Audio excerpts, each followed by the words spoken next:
मृत्यु के बाद आत्मा के साथ क्या होता है, वो कहाँ जाती है, उसे कौन ले जाता है और यमलोक में क्या होता है।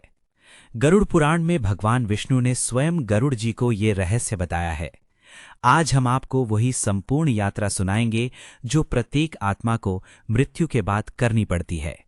अध्याय 1, मृत्यु का क्षण। गरुड़ पुराण के अनुसार जब किसी मनुष्य की मृत्यु का समय आता है तो सबसे पहले यमराज के दूत आते हैं। इन्हें यमदूत कहा जाता है। यमदूतों का स्वरूप अत्यंत भयानक होता है। काले वर्ण के, लाल लाल आंखों वाले, हाथों में पाश और दंड लिए हुए। जब मृत्यु निकट होती है तो मनुष्य को यमदूत दिखाई देने लगते हैं, परंतु आसपास के लोगों को वे नहीं दिखते। मरने वाले व्यक्ति की आंखों के सामने उसके पूरे जीवन की घटनाएं एक एक करके गुजरने लगती हैं। जो पाप किए, जो पुण्य किए, सब कुछ उसे दिखाई देता है। और फिर प्राण निकलने का क्षण आता है। अध्याय 2, प्राण कैसे निकलते हैं।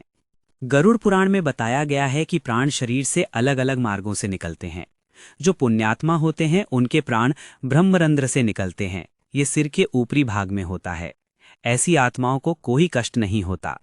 जो सामान्य मनुष्य होते हैं उनके प्राण आंख, नाक या मुख से निकलते हैं, परंतु जो महापापी होते हैं उनके प्राण गुदा मार्ग से निकलते हैं और ये अत्यंत पीड़ादायक होता है।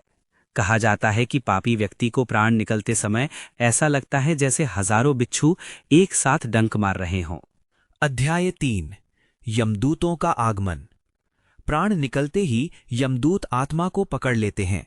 पुण्यात्माओं के लिए यमदूत सौम्य रूप में आते हैं।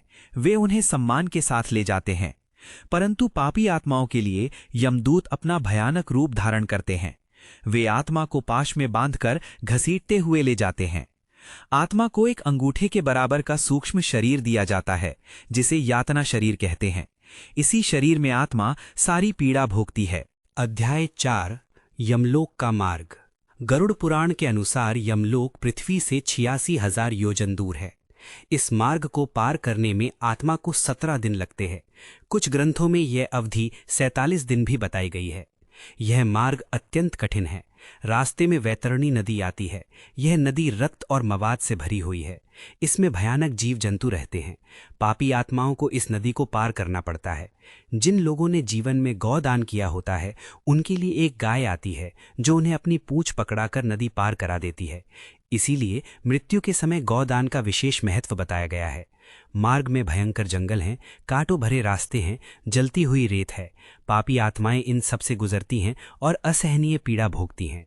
अध्याय 5, पिंडदान का महत्व। यही कारण है कि हिंदू धर्म में मृत्यु के बाद 13 दिन तक पिंडदान किया जाता है। प्रत्येक दिन का पिंडदान आत्मा के यातना शरीर का एक एक अंग बनाता है। पहले दिन का पिंडदान सिर बनाता है, दूसरे दिन का कान और आंखें। इस प्रकार 13वें दिन तक संपूर्ण शरीर बनता है। यदि पिंडदान ना किया जाए तो आत्मा को प्रेत योनि में भटकना पड़ता है। इसीलिए श्राद्ध और पिंडदान को इतना महत्वपूर्ण माना गया है। अध्याय 6, यमलोक में प्रवेश। 17 दिनों की यात्रा के बाद आत्मा यमलोक पहुंचती है। यमलोक अत्यंत विशाल है। इसके 4 द्वार हैं। पुण्यात्माएं दक्षिण द्वार से प्रवेश करती हैं, जो सुंदर और मनोहर है। पापी आत्माएं अन्य द्वारों से प्रवेश करती हैं, जो भयावह हैं। यमलोक में पहुंचते ही सबसे पहले चित्रगुप्त का दरबार आता है। अध्याय 7, चित्रगुप्त। चित्रगुप्त यमराज के सहायक हैं। उनके पास एक विशाल पुस्तक होती है जिसमें प्रत्येक मनुष्य के जन्म से मृत्यु तक के सभी कर्म लिखे होते हैं। एक एक पाप, एक एक पुण्य, कब किया, कैसे किया, सब कुछ उस पुस्तक में अंकित होता है। कोई भी कर्म छिपा नहीं रहता। मनुष्य भले ही दूसरों से अपने पाप छिपा ले, परंतु चित्रगुप्त की पुस्तक में सब कुछ लिखा होता है।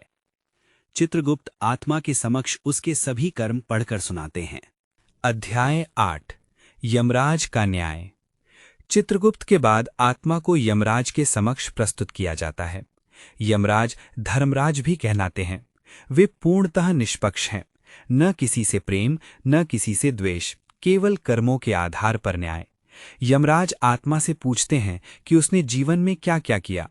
आत्मा झूठ नहीं बोल सकती क्योंकि चित्रगुप्त के पास सारा लेखा जोखा है। फिर यमराज पाप और पुण्य का हिसाब करते हैं। यदि पुण्य अधिक हैं तो आत्मा को स्वर्ग या उच्च लोकों में स्थान मिलता है। यदि पाप और पुण्य बराबर हैं तो पुनः मनुष्य योनि में जन्म मिलता है। यदि पाप अधिक हैं तो आत्मा को नरक में भेजा जाता है। अध्याय 9 नरक के प्रकार। गरुड़ पुराण में 28 प्रकार के नरकों का वर्णन है। प्रत्येक नरक में अलग अलग पापों की सजा दी जाती है। तामिश्र नरक में उन्हें भेजा जाता है जो दूसरों का धन छीनते हैं। कुंभीपाक नरक में उन्हें खौलते तेल में पकाया जाता है जिन्होंने निर्दोष प्राणियों की हत्या की हो।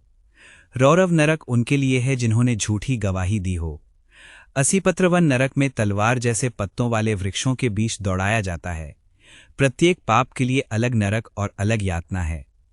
अध्याय 10 नरक से मुक्ति। परंतु नरक की यातना शाश्वत नहीं है। जब पाप का फल भोग लिया जाता है तो आत्मा नरक से मुक्त होती है। फिर उसे पाप के अनुसार पशु, पक्षी या कीट योनि में जन्म मिलता है। धीरे धीरे पाप क्षीण होने पर पुनः मनुष्य योनि प्राप्त होती है। यही है कर्म का चक्र, यही है जन्म मृत्यु का चक्र। अध्याय 11 मुक्ति का मार्ग। गरुड़ पुराण बताता है कि इस चक्र से मुक्ति का एक ही मार्ग है और वो है भगवान की भक्ति।